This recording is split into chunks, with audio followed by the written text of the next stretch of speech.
All right, I think it is about time to go ahead and get started. So first of all, I just wanted to say good morning, everyone. Thank you so much for being here. My name is Haley McCourse, and I am the Clean Air and Water Policy Associate with Environment Texas. Environment Texas is a statewide nonprofit organization that has one mission, which is to protect the natural world. Our top priority is to stop plastic from polluting our waters. Plastic pollution is hurting the Texas coast. It's littering our beaches. It's injuring wildlife. And of course, it's also impacting human health. A huge source of this pollution is the tiny plastic pellets that companies manufacture to make plastic products. And Environment Texas is working to stop companies from spilling and discharging these plastic pellets and other plastics into our waterways. So I'm excited to host this timely webinar on microplastics in our bodies, what experts are seeing. Um, yeah, because 2 weeks ago, the EPA announced that it is including microplastics for the first time as a priority contaminant on the contaminant candidate list, creating new pathways for research and future regulation on microplastics. Um, and at the same time, the Advanced Research Projects Agency for Health, also known as ARPA, announced a new systematic targeting of microplastics initiative intended to better research, identify, and remove microplastics from the human body. So, at this critical time with regard to microplastics research, we wanted to hold this panel so you can better understand the science behind microplastics and human health with what we know right now. So we're going to hear from an esteemed panel of health experts and advocates today. First, we'll have Dr. Sadir Al-Kindi.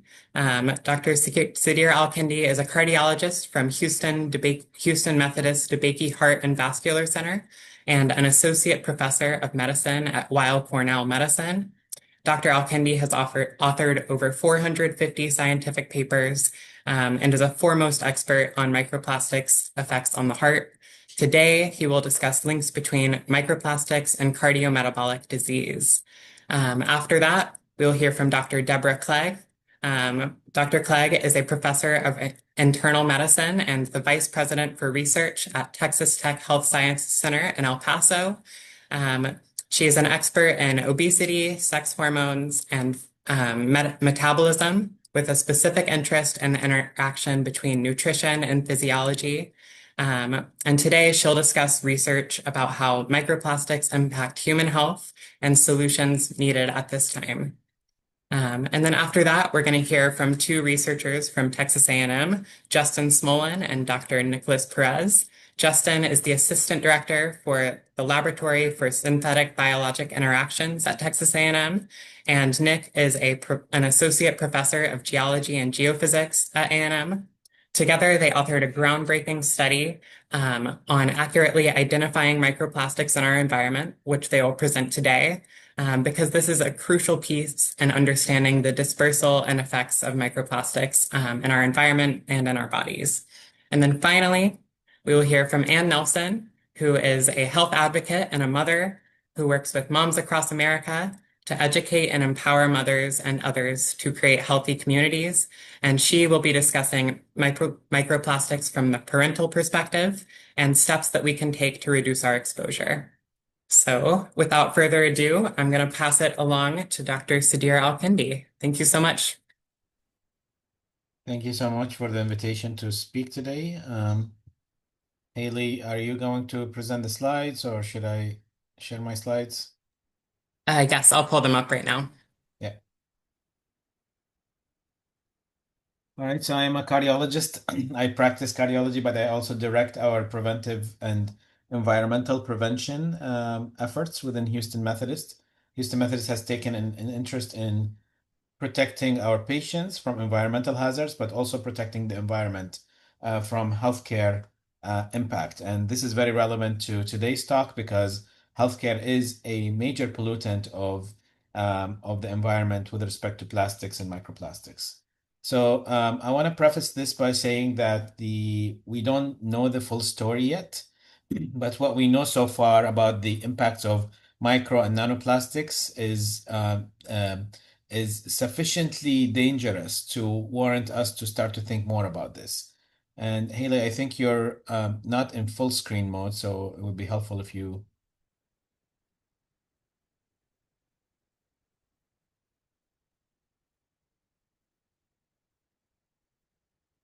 I can also share the screen on Sorry. my side. Yeah, I Yeah, can if share you the want to screen. do that, That's maybe. fine. Yeah. Sorry about that. So, all right. You're able to see my screen? Yes? Screen is on? Yeah. Okay, so what we know so far, and it's being studied currently, but what we know so far is worrisome enough for us to start to think about the impacts of health impacts of micro and nanoplastics.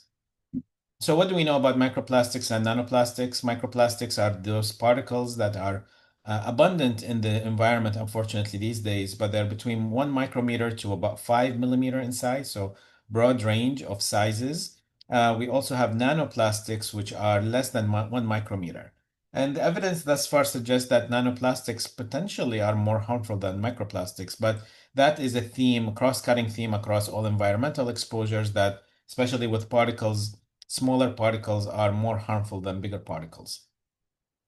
These are abundant in the environment. The environmental contamination can happen through soil, in ocean. We find them in fish and other kind of microorganisms. And in some of them, especially the nanoplastic particles, are also suspended in air, and they can be deposited in wet and dry conditions, especially rain and snow, and then they can also go to the soil and ocean. The modes of exposure, at least what we understand, is there's an ingestion, which basically we eat some of these particles as part of our food. There is inhalation, but there's also some direct inoculation, which may happen as well as part of kind of both ingestion and inhalation. And these are the modes of transportation, but they go into the body. Some of these tiny, tiny particles can actually also translocate through the gut and through the lung blood barriers, and they can go into the rest of the organs. Now, I want to present this major study that was published a couple of years ago now, where researchers from Italy, before this study, there was some demonstration of microplastics and nanoplastics in different tissues and organs. But this study, which is a very famous study now, where Italian researchers took basically patients who are undergoing a procedure for the carotid artery. So the carotid artery is these big arteries in the neck, and they form plaque buildup, which is cholesterol buildup over the years. And at some point, this becomes so narrow that we have, or they develop a stroke, and we take them to the operating room, and then we cut this plaque open and take it out. So it offers an opportunity for us to start to look into these plaques. So they took these patients who are undergoing this procedure, approximately 300 patients. They had some exclusion criteria, but eventually they end up with approximately 250 patients. And then they basically looked into these plaques under microscopy and under additional techniques, chromatography techniques that allowed them to quantify, first of all, to identify which patients had which microplastic or nanoplastic particles, but also to quantify. So you can see, interestingly, especially for polyethylene, which is part of those microparticles, there is quite a bit of variation. There is quite a bit, and this goes from about 0 to about 150 microgram per milligram of tissue of plaque. There are some patients that have approximately 10-fold to 30-fold higher compared with others. So there's heterogeneity into the concentration. What's important is that they use technologies, microscopy technologies that allow them to look into where these microplastics are. And it turns out that they are seen in these macrophages, which are cells, immune cells that eat up foreign objects. And you can see that this is a macrophage, and then inside of it there is some microparticles, and you can also see them in between the macrophages, so in the kind of the tissue between the macrophages. So this is important because it tells us that these macrophages are recognizing these particles as foreign particles, and then they're eating them up. And then when these macrophages get activated, this can introduce a cascade of inflammation that can be harmful across the body organs. What's interesting is in patients who have micro and nanoplastics, they identified, a significant portion of patients who had significant amount of microplastics. These patients also have a significant amount of inflammatory markers. So these are inflammatory markers that we use clinically. These are proteins that signal inflammation in the body. Interleukin 18 is one of them, 1 beta, TNF alpha, interleukin 6. All of these are usually elevated in patients who have inflammatory disease, for example, lupus or rheumatoid arthritis, or even infections, including coronavirus. So what we're seeing is that these at least observationally, these patients who have micro and nanoplastics, they have a significantly higher levels of these inflammatory biomarkers. What's more even critical as part of this, they followed these patients up to approximately 3 years after they took out their plaque, and they observed them for incidence of stroke and other heart events. And they show that patients without micro and nanoplastic, this is what we call Kaplan-Meier figure. So on the x-axis here, you see the time, so months since they took out the plaque, and in the y-axis, the percentage of patients who developed bad event, whether it's a stroke or revascularization needs. And you can see is that those who have no micro and nanoplastics across 30 years, they had an event rate of approximately 7%, compared with those who had a lot of micro and nanoplastics, they have about 20% risk in 3 years. So this adds up to about five-fold increase in events, in bad events, heart and vascular events that are noted in patients who have micro and nanoplastics. There's another study which I think was published around the same time that took patients who are presenting to the emergency department with chest pain and divided them into those who don't have coronary disease or heart disease, those who have low risk coronary disease, and those who have intermediate risk or high risk of coronary disease. And they looked into different microplastic concentration in their blood. And what you can see, even in the blood, we can see that there is a nice graded relationship between the risk of coronary disease and the concentration across different types of microplastic particles. So this is important because it shows us that we not only these are in the plaque, but they can also be picked up in the blood. Now we're recognizing that the heart is not sitting in silo, it's not sitting in isolation. Heart disease is a multi-organ manifestation, what we call cardio-kidney metabolic disease. And that's why I wanted to mention this, because this is another study that came out last year where they took autopsy samples from patients who died between the East Coast and I think the New Mexico. And then they looked under the microscope in different organs. So this is one of the most dramatic images that I've seen actually of micro and nanoplastics. You can see that in the liver, they see these kind of these linear structures here, which are micro and nanoplastics, and they mimic what we see in real life in micro and nanoplastics. So at macro scale and micro scale, they look similar to each other. But what's important is they also saw that in the liver and the kidney. And the question is, what is it doing there?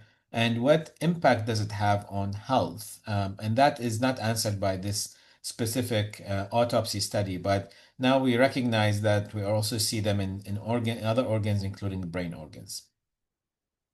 When we looked ecologically, meaning that these studies that I showed you are relatively small. When you look into the coastal areas in the United States, we've done an analysis where we looked into coastal counties in the United States and we looked into the water.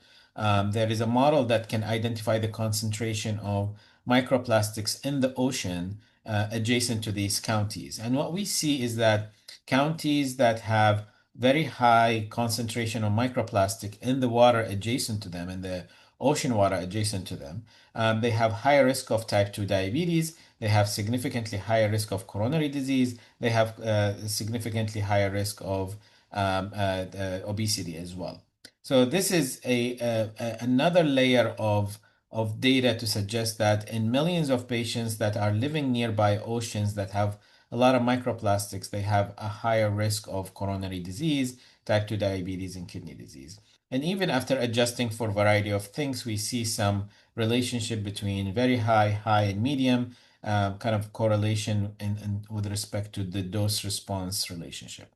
So this is what we kind of conceptualize currently is that these microplastics, they can impact the heart primarily directly by causing direct cardiac inflammation, toxicity. Some of these microparticles are toxic. They can cause fibrosis, which is scarring, and it can cause rhythm disturbances and increase in the thickness of the heart muscle, what we call cardiac hypertrophy. And they can potentially impact the vessels as well, leading to toxicity to the vessels. You can lead to plaque buildup and mitochondrial toxicity and clotting and blood disorders as well.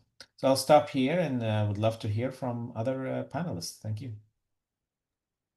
Thank you so much, Dr. Alkendi. And we'll have time for a Q&A at the end. So if you have any questions for Dr. Alkendi, please hold on to them, and I'm excited to hear them. Next up, Dr. Deborah Clegg.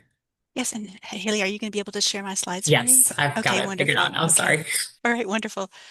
So thank you, Dr. Alkindi. That was a wonderful presentation, and I'm so appreciative of having the opportunity to listen to you. That was outstanding. So as Haley is pulling up my slides, I just want to tell you that I too had been working with ARPA-H on funding for micro and nanoplastic research and its direct impact on human health.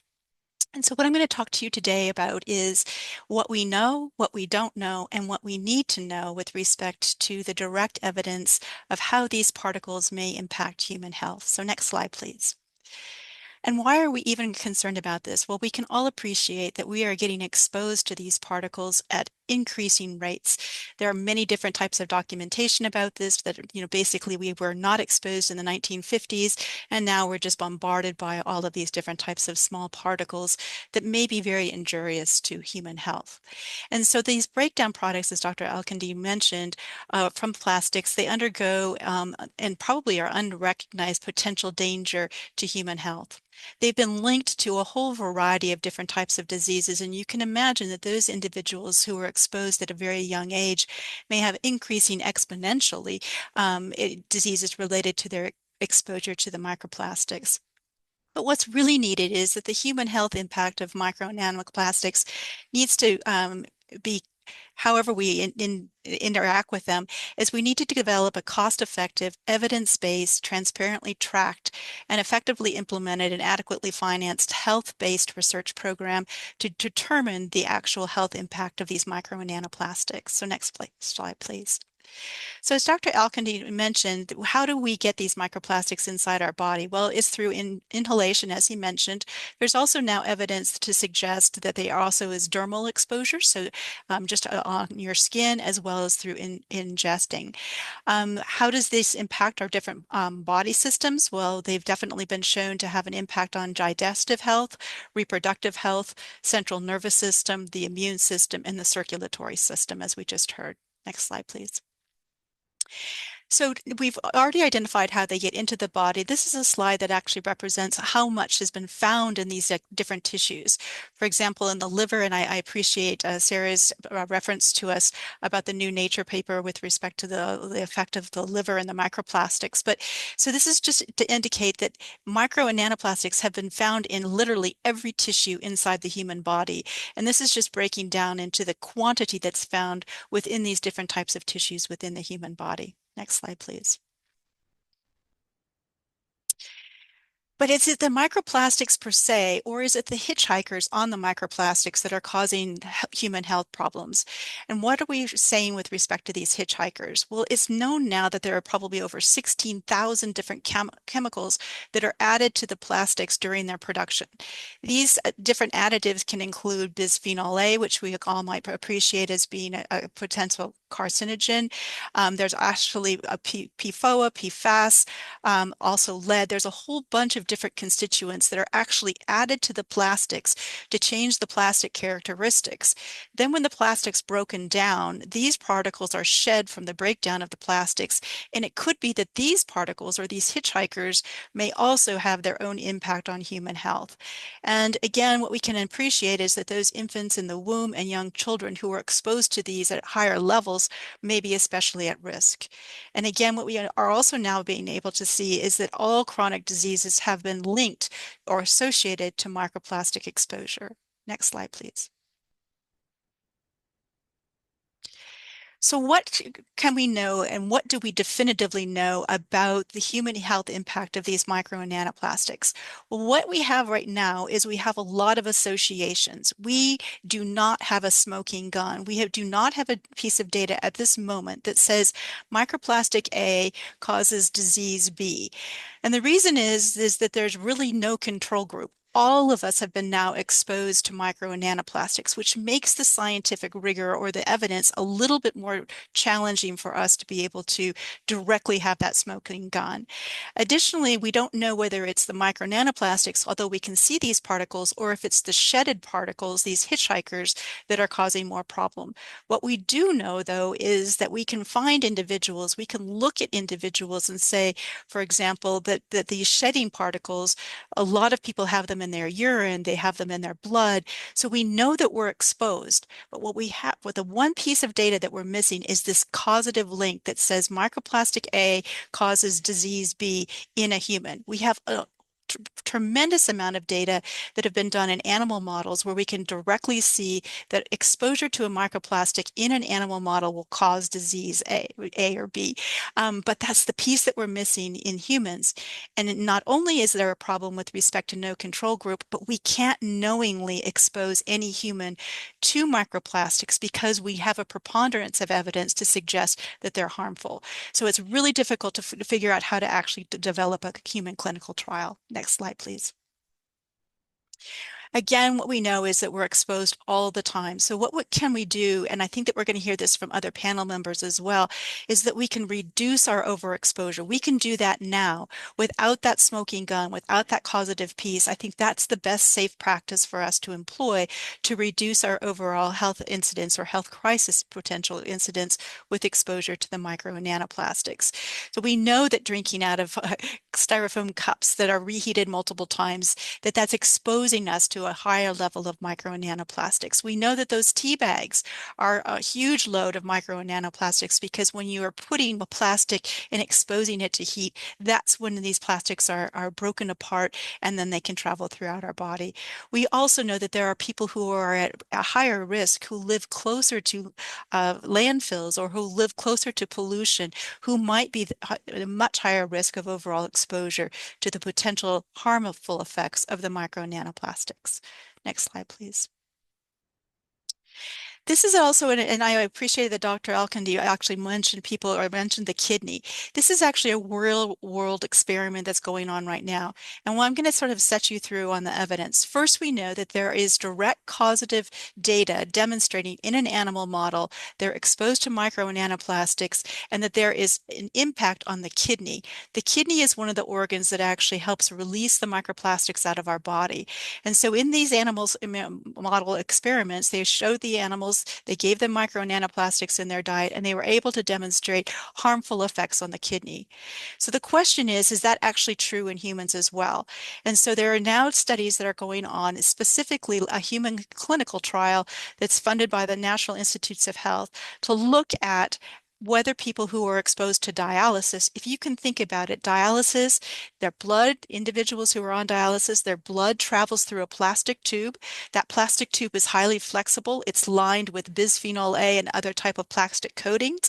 That blood travels through that dialysis tubing. And then the question is that harmful to the individuals who might be on dialysis?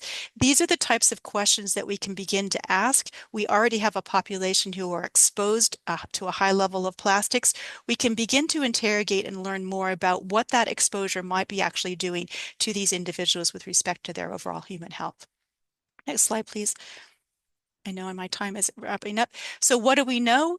We know that microplastics have been associated with inflammation, DNA damage, oxidative stress, cell membrane breakage, mitochondrial dysfunction, lysosomal defects, inflammation, and apoptosis. All of these horrible things, microplastics have been associated with these different types of effects. Next slide, please.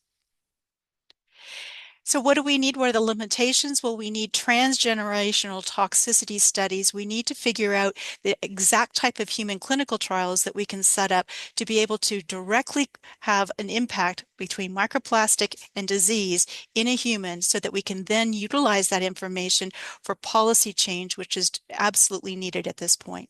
And for my last slide, I think we'll just go to the last slide. And this is just to encourage you that we are now, there's lots more literature that's out there with respect to the health impact of micro nanoplastics. It's becoming a thing. We want to continue to put pressure on policy and to limit our exposure to these particles as we learn more and more about their potential human health impact. And I'll be happy to take questions during the question and answer period. Thank you.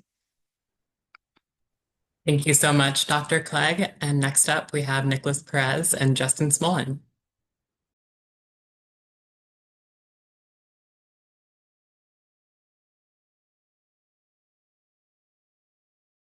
All right, can you see our slides?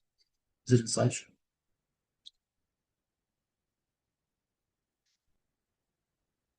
I'm good. Yeah, good. If you want to press Okay. slideshow so it goes full screen, that would be great. Okay, there we go.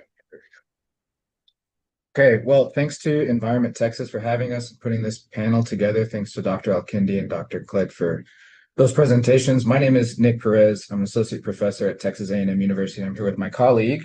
I'm Justin Smolin. I'm assistant director for the Laboratory for Synthetic Biologic Interactions at the Department of Chemistry.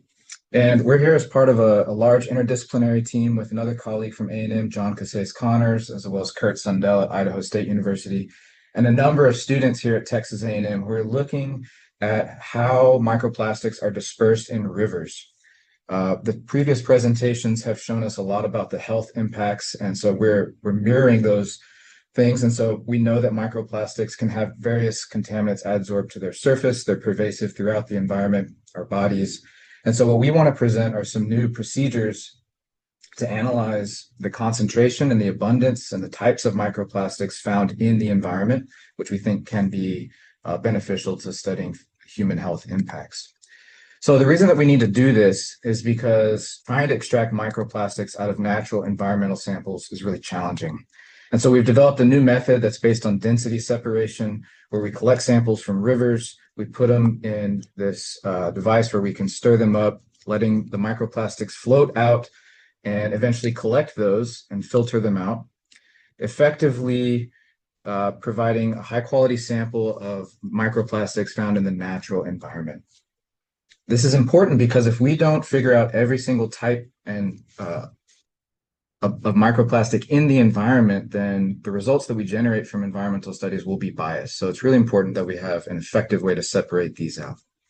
Yes, and so we consider the problem, I mean, the microplastics problem in general is so pervasive, and there's so many ways, dimensions to study this on. We really wanted to develop a nice automated rapid procedure that still provides very high quality results where we can be confident of the abundances and types of microplastics. And so right off the bat, if you take a sample that we filter these onto these filters here, and if you look at it under a regular microscope, you know, the question becomes, okay, you see this up here, well, where are the microplastics? Like, what is this? You know, we have to take this and then find ways to find it on these filters. And so the first step in our procedure, we use a process called fluorescence. So you take a fluorescent molecule, which we use to stain the microplastics. And for those who are not familiar, fluorescence, when you shine a light, for instance, a green light on it, it may emit a longer wavelength light than red. And so you've probably seen a lot of different fluorescent, like glow sticks or things like that show these nice bright colors. And so when we use a particular dye that associates with plastics, and it shines nice, bright, and fluorescent, so we can apply that stain to the filters. And then you can go from having, you know, this sort of hard to see what's going on in your picture.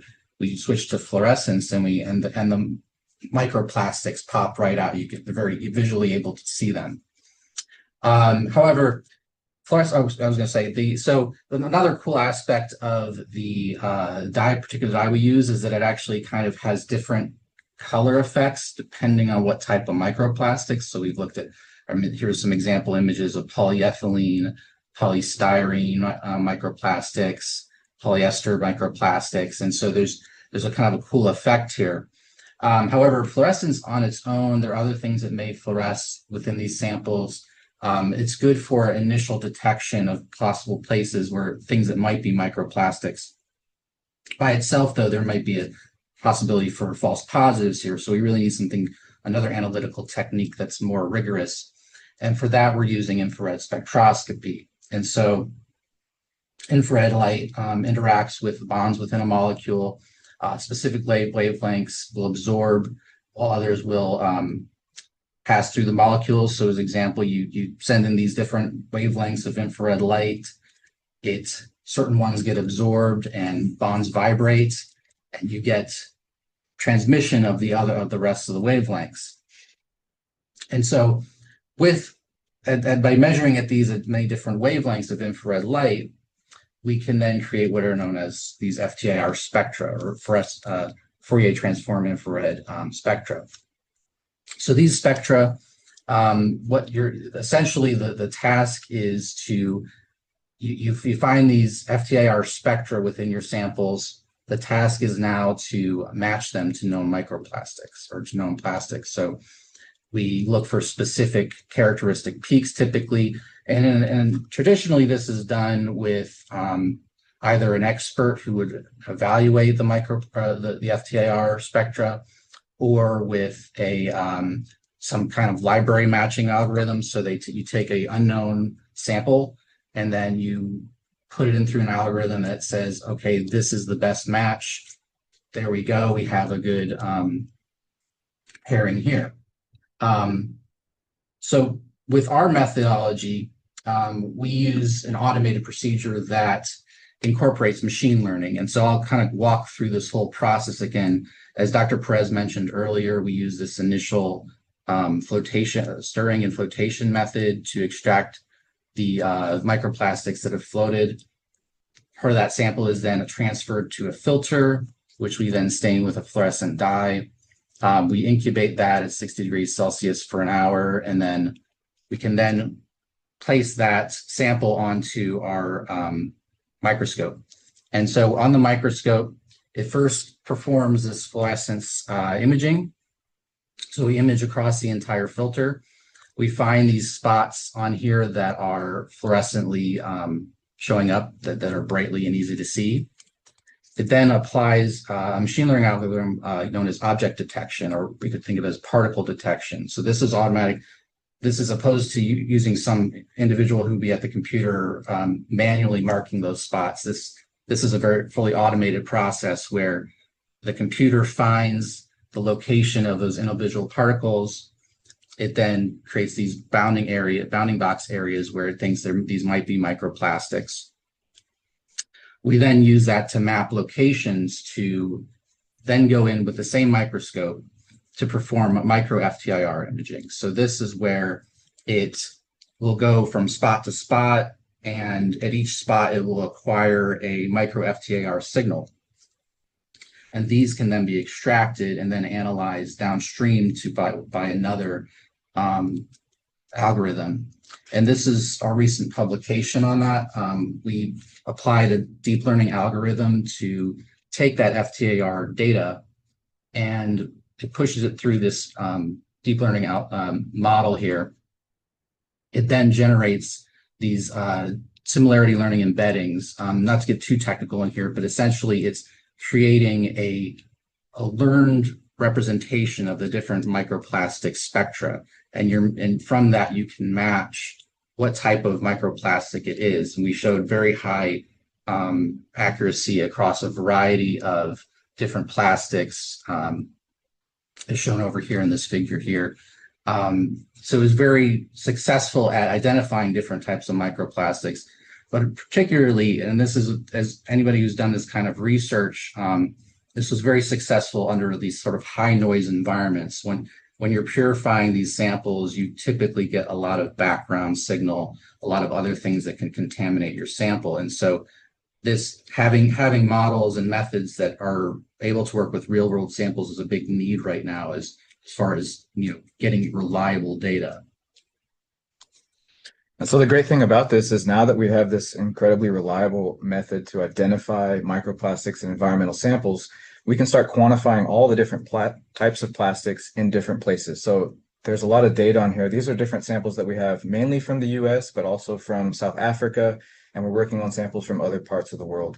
But this Gogo Beach is from South Africa, and then Platte River is outside of Denver. You'll notice that they have different colors in these pie diagrams. These are just different abundances of plastic. So Gogo Beach has a ton of polyethylene, whereas the Platte River outside of Denver has a bunch of nylon. And so questions for us to figure out now are what are happening in these different places that humans are generating different types, mixtures, abundances of plastics. We've been able to look at lots of different regions. And so I'm just pointing out that these different places have different abundances of polyethylene.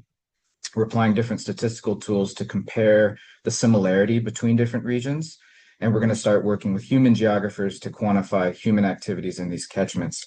And so the last slide is just to show you that where that sample from South Africa was collected, Gogo Beach, it was dominated by polyethylene.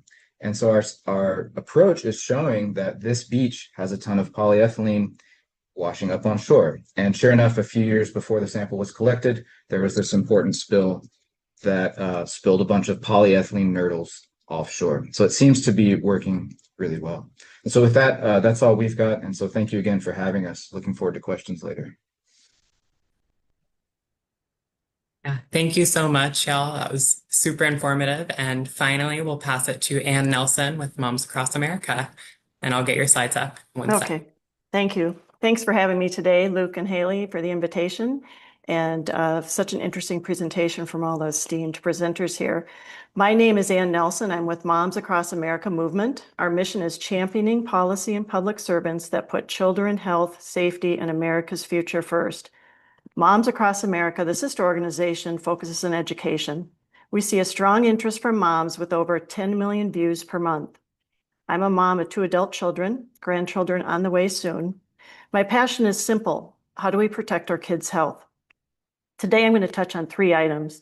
How do our bodies work at a much higher level than we heard today, just to help parents navigate? And then how is Texas doing in the area of microplastics?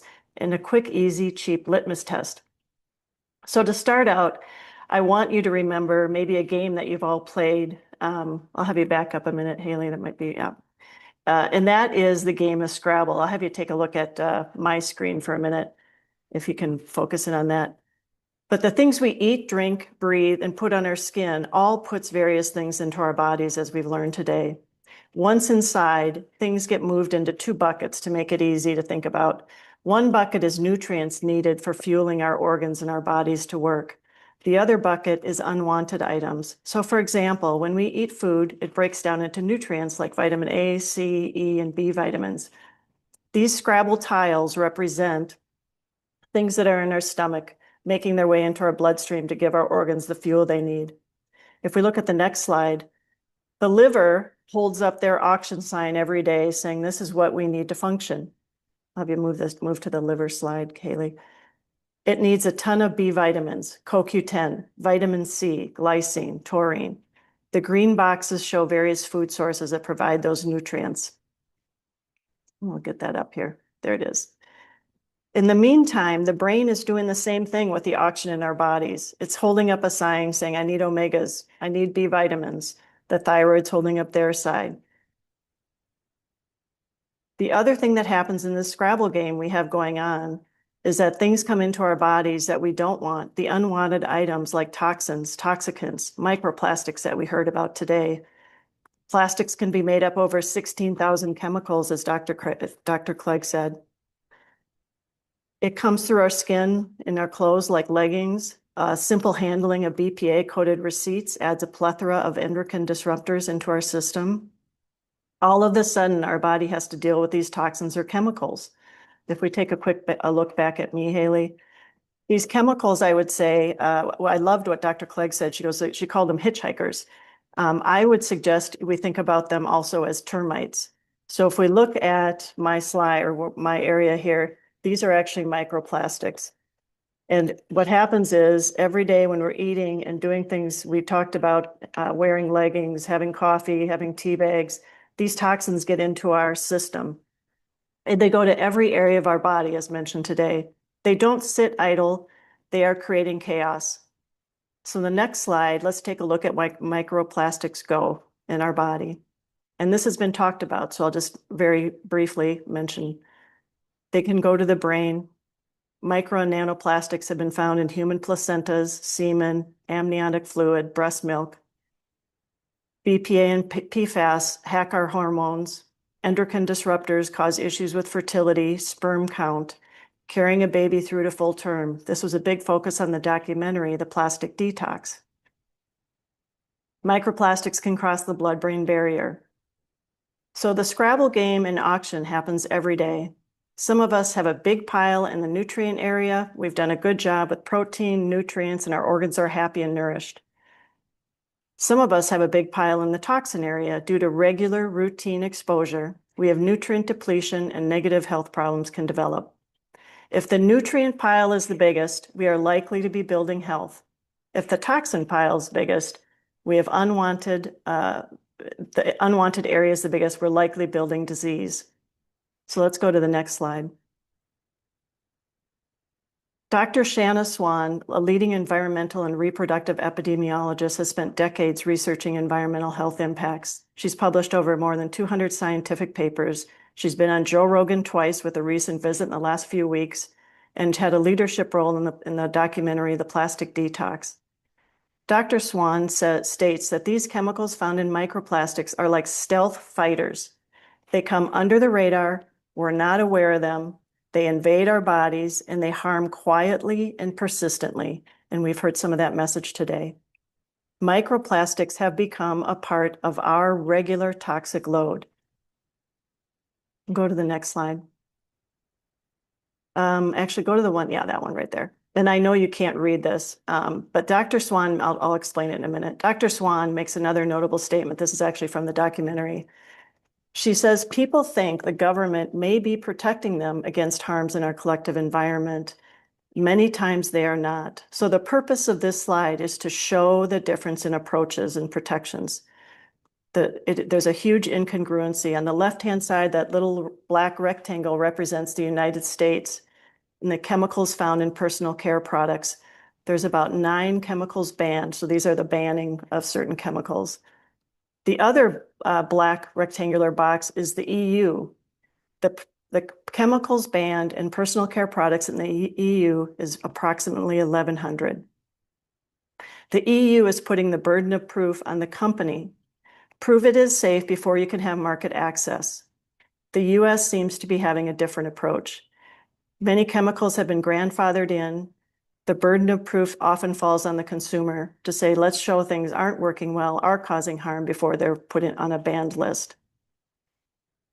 Are the issues with microplastics and human health concerns new? HHS and the EPA recently announced major actions to address microplastic contamination, as Haley mentioned. This is great news.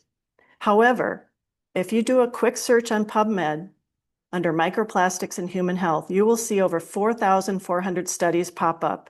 This isn't a new topic. Dr. Shanna Swan has been doing research since mid-1990s at the National Academy of Sciences. She states there are enough good studies for the US government to take action.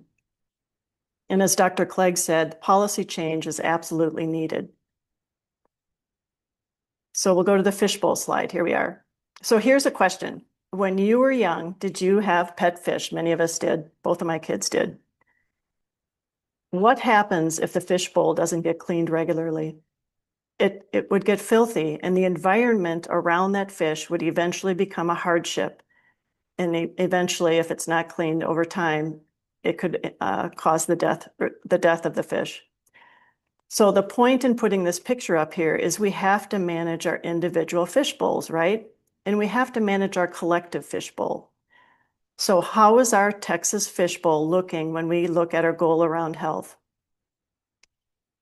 I'm so thankful for the focus in the 2025 legislative session. There were many bills focusing on health and wellness. labeling requirements, nutrition education, a nutrition advisory committee to focus on metabolic health and chronic diseases. But Texas is standing as a winner in a category we don't want to be in. Texas is a leader in microplastic pellet pollution. There are over 30 sites in Texas where pellets are leaking, spilling, or being discarded into the environment. A key area being in the waterways and the ocean. Over 60% of the pellet pollution is coming from Texas. We want Texas to be known for barbecue, college football, great music, not pollution. And I know you pushed the slide here with the pellet, the supply chain. And I want to be clear, I am not advocating, I'm not promoting that plastics shouldn't be produced in our world. There's a value. What I'm arguing is stop the production, take a look at how the production is being handled. And you can't have a business model that negatively impacts other people's health or other people's livelihood. Here's a slide showing basically the examples. I'll go back to the other one, the one with the red circles. Yeah. So this is the slide showing pellet loss across the supply chain. And I'll just point out a few things. So some of the loss is due to missing spilling trays, ineffective drain guards and filters, which could mean pellets are being swept into wastewater. There's no standard for packaging for transport. We could see overfilled or poorly sealed packaging, which makes it vulnerable to impact, causing leakage, and damaged or improperly sealed containers. We'll go to the next slide.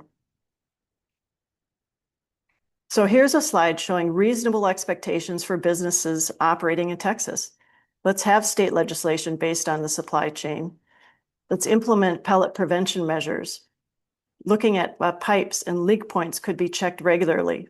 There could be better training, better sealing of bags, better filters and/or adjacent bins. Monitoring and reporting progress on zero pellet loss.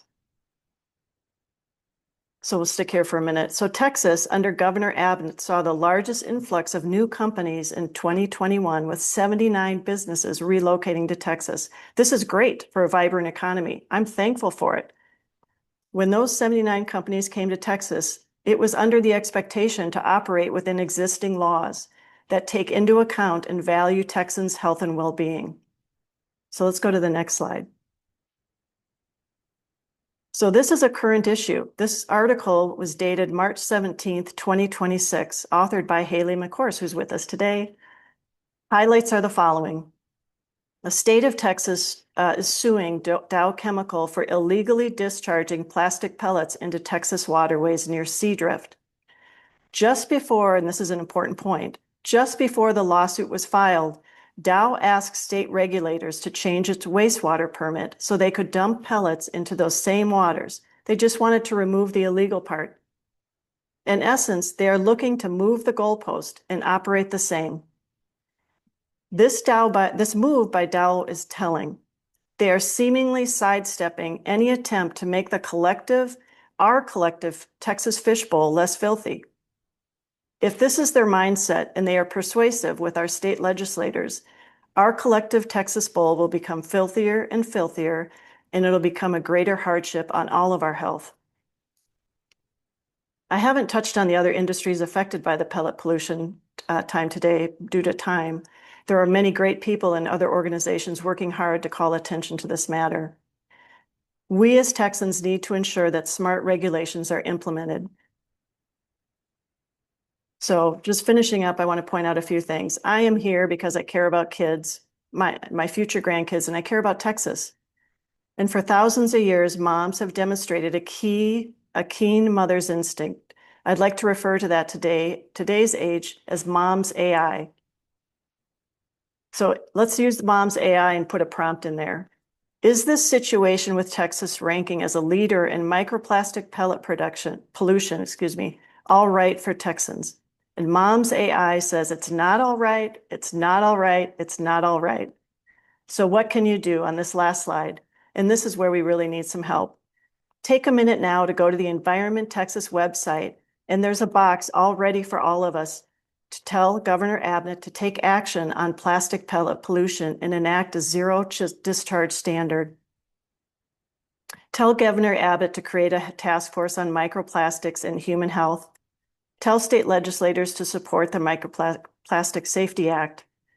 And text your friends, encourage them to watch the Plastic Detox documentary. It is fabulous. So thanks again for the opportunity today. I know we're moving into Q&A. Wonderful. Thank you so much, Anne, and thank you to everyone. Now I want to open it up to our Q&A. If you have any questions, please put them in that Q&A box down below. And yeah, we would love to stick around and answer your questions.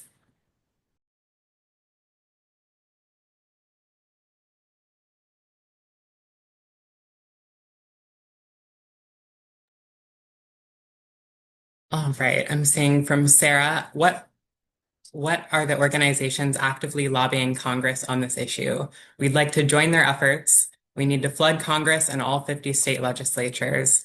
Well, first, we are one of the, as Environment Texas, are one of the organizations working on this issue, so we can definitely get in touch after. But then the second question, is there a cadaver study underway to show plastic is throughout the human body?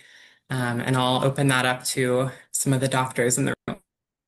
Yes, so the answer to that question about the cadaver is a really important one, and I'm going to utilize that question to answer it in a couple different ways. First, there was a study done in cadavers looking at their brains. This was a study done by Matt Campton and all from New Mexico, and they found escalating amounts of microplastics found in the brains of deceased individuals, and they looked at them from across a timeline, and so the more recent of the deceased brain had a higher level of microplastics, suggesting that we have an increasing level of overall exposure. And indeed, they're finding those particles in the brain.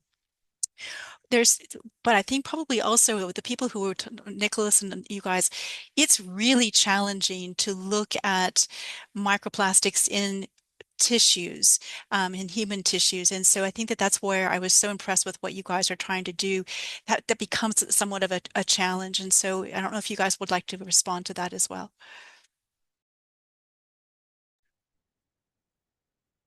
About imaging. Yeah, so I think one of the main challenges right now is that it's not a simple matter to identify these especially within tissues.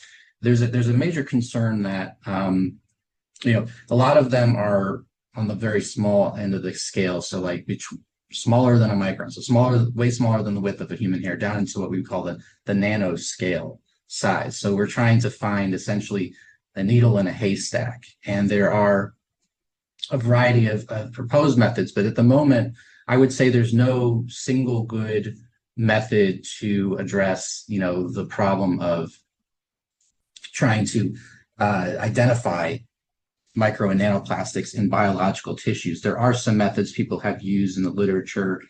There's pros and cons of all of them, but actually, like our lab is working on some kind of our own approach for this.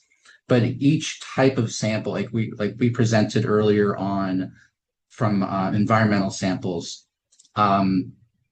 each type of sample provides its kind of own sort of sets of problems, and there's no one size fits all method for identifying. And so particularly within biological tissues, like you have all these other things, other organic compounds. The tissue itself, fats can sometimes look a lot like microplastics. They have a similar kind of there's a similar kind of molecular structure in some of them that can sometimes give you some false positives with that too. So there are a lot of emerging strategies, but it's still kind of a frontier science, I would say. Thank you. Next question we have from Tom is, what is the reaction of state officials to this issue? Yesterday, the Texas Attorney General announced an investigation into Lululemon having PFAS in its clothing. Is that reflective of a growing awareness by state officials or an aberration?